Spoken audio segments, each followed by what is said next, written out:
Hey witches, hope you are almost excellent. I'm gonna just talk about what we discussed at the reading circle rather than writing it down. Hope you don't mind, it's just a bit easier. As you know, I'm really struggling with like serious writing.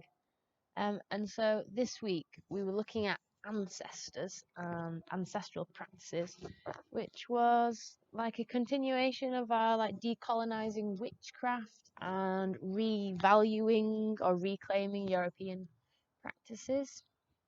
The time before we were looking at cultural appropriation, and so with ancestral practices, the issue was, so this is a factor that is largely not present in Western witchcraft traditions at the moment, or in this moment in time, whereas compared to kind of Afro-diasporic traditions and other living traditions, the ancestors are very much a part of the magical milieu, paying close relationship to them, honouring them, feeding them. So this is what we wanted to investigate this week. Like, how can, on the one hand, how can you connect with your ancestors? Where can we look for guidance on this, which is not in a manner of cultural appropriation? You know, like, for example, I read a lot about Haitian voodoo, but I'm not gonna completely copy their practices, even though it's a good learning experience, which is like what we talked about yesterday, a kind of cross-pollination of traditions. And you know, it's good to learn from other traditions. If you're just looking at European practices, you get quite a narrow-minded perspective. So there's that. And also we were looking at a little bit like, why have the ancestors been not present in the Western tradition? What happened? And also we had the issue of European people, especially those living in Germany, might have problematic ancestors. What do you do with that? So yeah, these are the kind of issues and debates that we discussed this time around. And so what did we do this week? So first, we had a little look at the theory of why the ancestors and the dead are kind of not present in Western tradition. And then we listened to this podcast with the trans femme non-binary witch from Seattle in the US with Ylva Mara Radziszewski. So this was one issue on Pam Grossman's Witch Wave podcast, which, as I've said in the past, it's a little bit commercial, a little bit twee, but very good guests on there. And Pam always seems to ask the right questions and ones that are very fitting with the topics that we discuss. So I had that.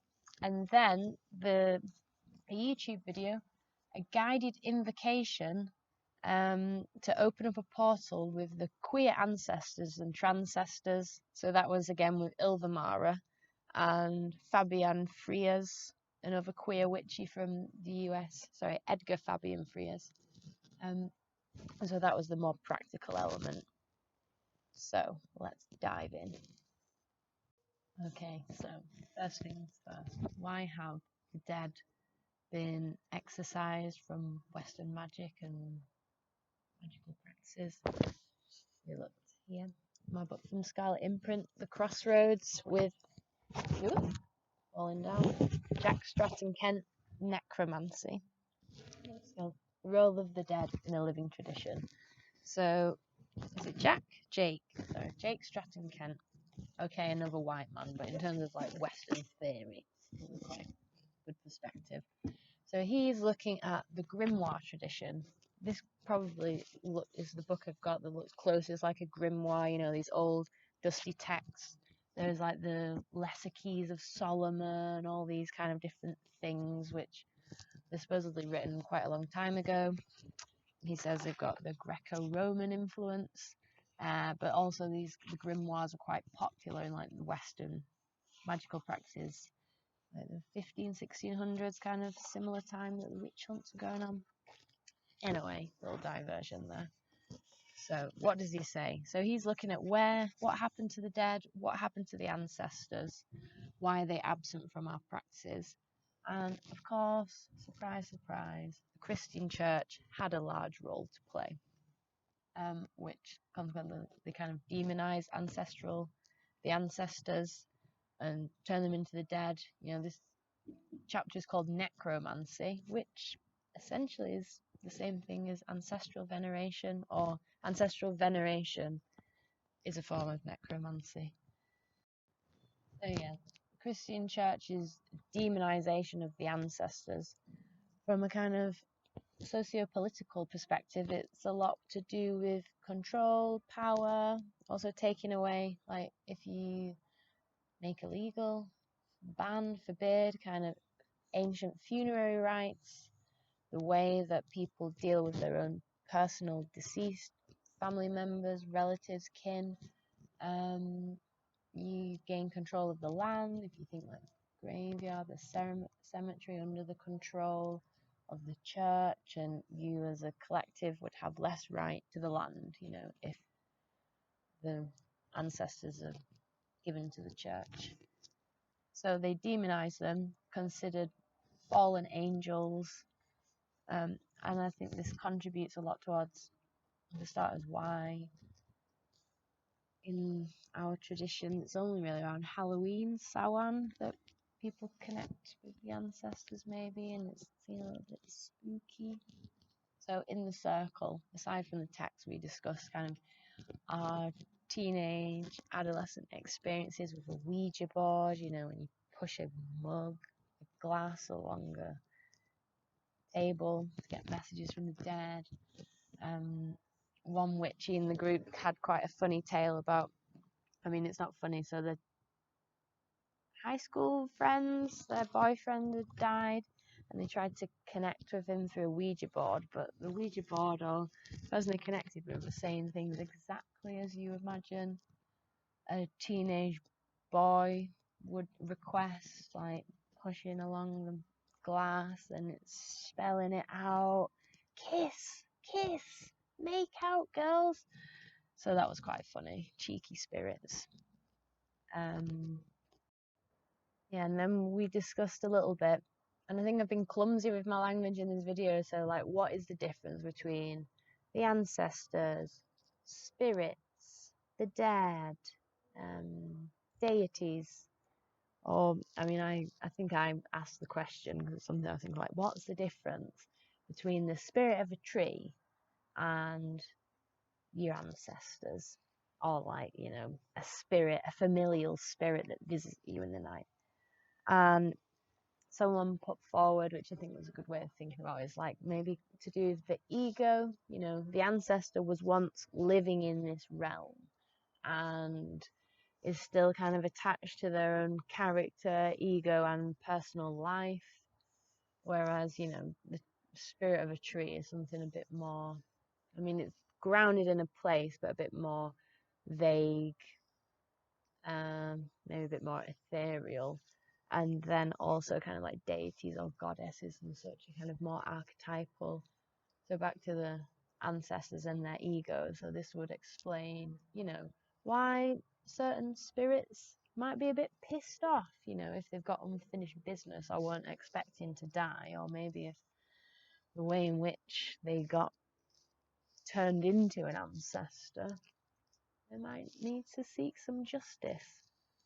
Also, this is why the ancestors might be quite interested in connecting you and probably wouldn't mind so much, if you give them a call on the old spiritual hotline. And what's more, they might actually be quite happy and interested in helping you out. So I guess that's why ancestral practice is important, not just to get help from them. Of course, it's like investigating and being thankful for where you've come from, and gaining support. But also, we were kind of looking at more expanded conceptions of ancestry, because, so, as what would be like white witches, even if it's not like the main familial line, there's definitely going to be problematic ancestry there. And so one of our discussions, especially like last week, is what do you do when you have problematic ancestry? Is it, I think it should always be acknowledged, of course. Let's not go sticking our fingers in our ears, pretending like, we are innocent agents in the building of the white supremacist nation, world, which I'm being clumsy with language here. We are, if not actively, we have still benefited from it. This is something else we discussed, like in terms of white supremacy. Maybe not us, and maybe not our ancestors were directly like enforcing this vision upon the world, but we've all benefited from it, and we're all responsible to dismantle it.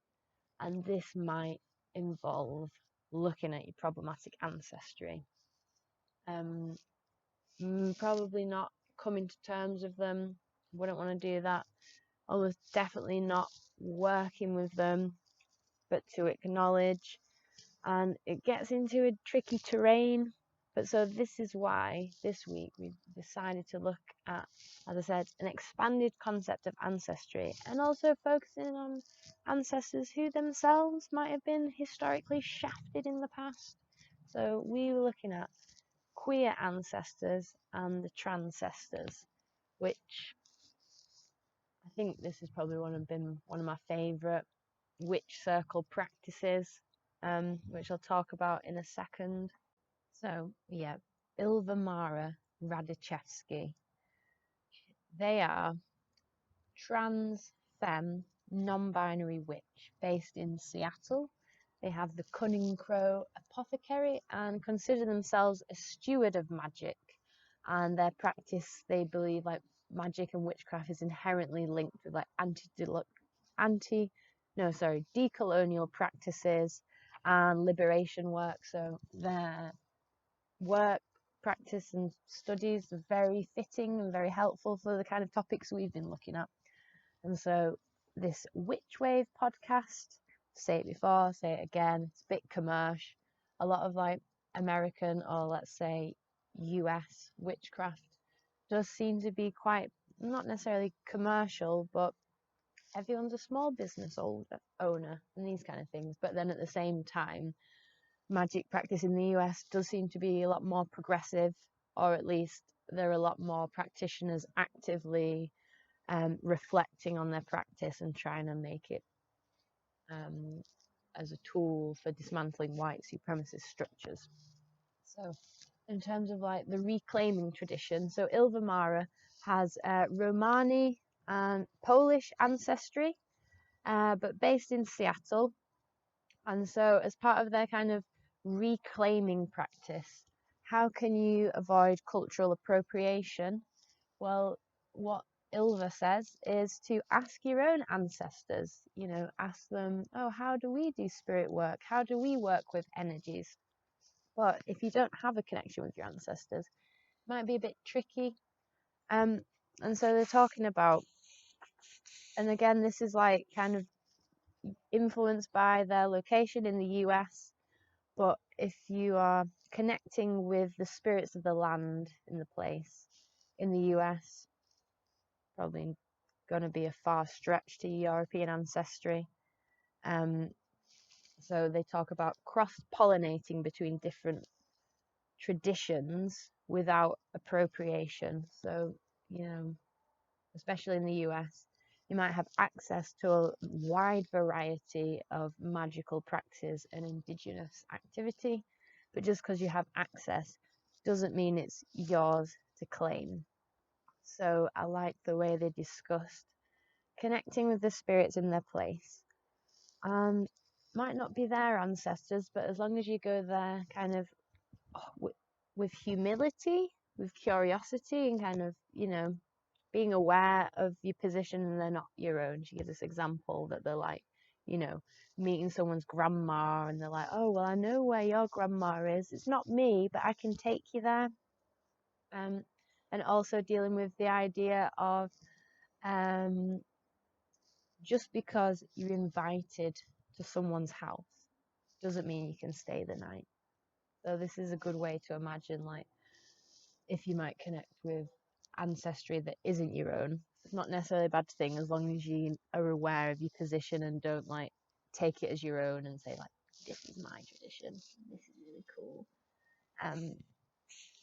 Where am I going with this? Oh yeah, but so how did Ylva Mara connect with their ancestors? Well, it's partly they give this story of taking this trip back to Poland, and as soon as they got on the runway, they were just overcome with emotion and started, getting lots of messages. So I think it just involves sitting down, taking the time to connect and listen, you know. And so what are the ways people can connect with the ancestors? Well, this is where the guided invocation, Transcestral queer ancestor portal comes into it, which I found it a very helpful practice. All of us who participated in it got some very interesting results. So if you haven't checked out this video yet, I'd very much recommend it. So it's described as invoking the ancestral council.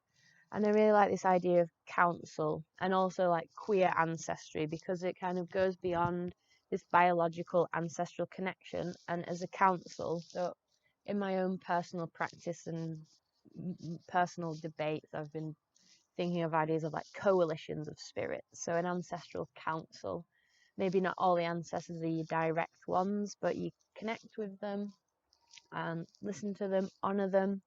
So this transcestral portal, for starters, it just the way they invoke the ancestors, everything they say, opening, respecting the elements, calling upon the ancestors, I think is a good example of like decolonized witchcraft practice.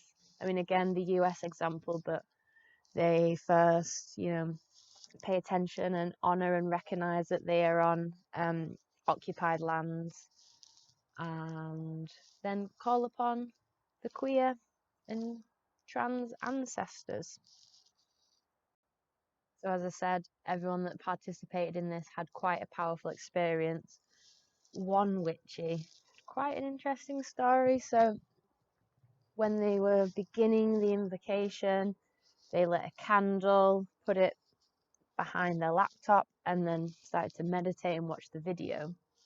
And in this moment, a little lighter exploded, started like streaming out like a flamethrower, which of course seemed very alarming.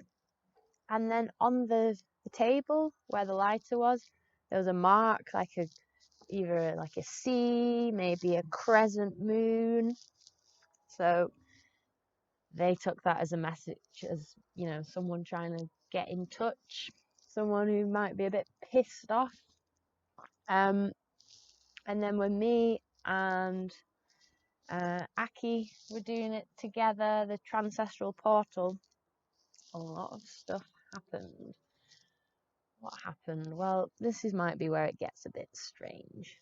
For starters, well, I'll talk about my own personal experiences, and also in the witch circle, we were discussing not just like queer ancestors, but also our own ancestors and our thoughts on them, if we've ever connected with them. And in the build up to the witch talk, I was getting like strong feelings of wanting to connect with my grandma, the one who I never met, who my middle name is Rosanna, but she was called Rosny. She had quite a tragic life, had electroshock therapy in the 60s. At the last of her life, she was a Jehovah's Witness. She was a hypochondriac, but actually ended up dying in a hospital waiting room because no one wanted to see her. Quite a tragic life. As I was thinking about her, and for starters, when we first did the Transcestral portal, and I've done this, I think, since the last Witch Circle, I've done this Reiki attunement and training, which is just a lot, like not finding the inner peace, but feeling your body and the connections and opening your mind to hearing other things or things like that. But so Rosny, I felt a real connection with her in this guided invocation. Okay, so Ylva Mara, they were raised in kind of folk Christian healing tradition, which the start of the invocation, you can very much see that this influences the way they do things. There's a lot of kind of like prayer. That's how I want to put it, prayer. So maybe for people who are anti-Christian, it might be a bit off-putting, but they just really have good vibes. I think they might be on mushrooms or something, but just very, very lovely and welcoming and opening of the space. And so when Rosny came, I feel like this connection, a historical connection has been opened or a blockage has been cleared. And it felt like, earlier I was saying like maybe the ancestors can help you, but I think we can also help them by sending like healing and acceptance, welcoming up the ancestral connections. So felt very like blockages were cleared. And then later, I mean, acid was involved, but entheogenic items are very much part of the witch's repertoire. But anyway, Transcestral portal open. Basically, I think we connected with some local witches. So basically, I set on fire. Aki could see it. I felt like I was burning. I could taste petrol in my mouth. I just felt like I was covered in soot, grime, and I just couldn't get clean.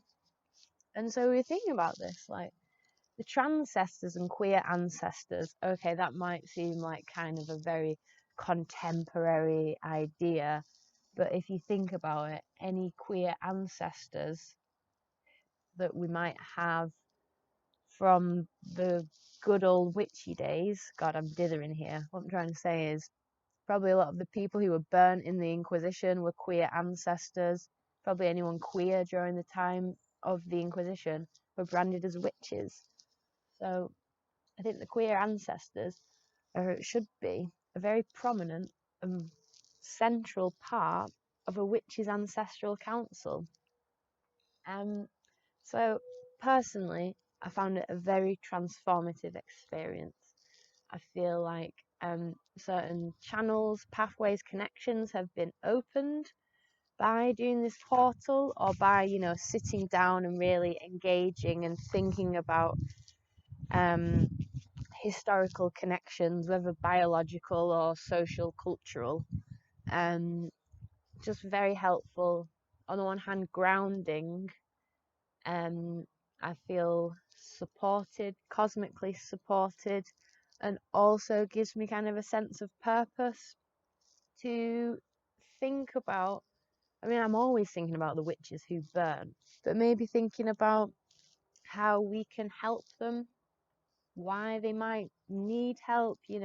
One witchy, this fire came through the portal. There's also probably not so many people trying to connect with these spirits or ancestors, and they're probably quite happy to be heard and felt and be brought into the circle. So that was Witchy Reading Circle number 3, I think. And it's really good, and I hope I've not been dithering too long. The next one, as I said, I really want to, it's again like following on this thread of tuning into your mind. I want to look at dream work. I'm not sure how it can be fit into the anti-colonial radical thread yet, but I've got a few ideas and I'm excited for the next one. Bye bye. Last thing, and also I forgot to say, so this story of taking the acid and things was part of, at the end of each witchy circle we get a little bit of homework or a practice to do. And so after our discussion we decided to kind of pick one ancestor or one queer ancestor to really focus on building a connection with. So anyone that wasn't there, would recommend, lighting a little candle for an ancestor, maybe printing off a picture or getting some items from them. No, to just, say hello, give thanks, and see what they have to say. Yeah, bye-bye.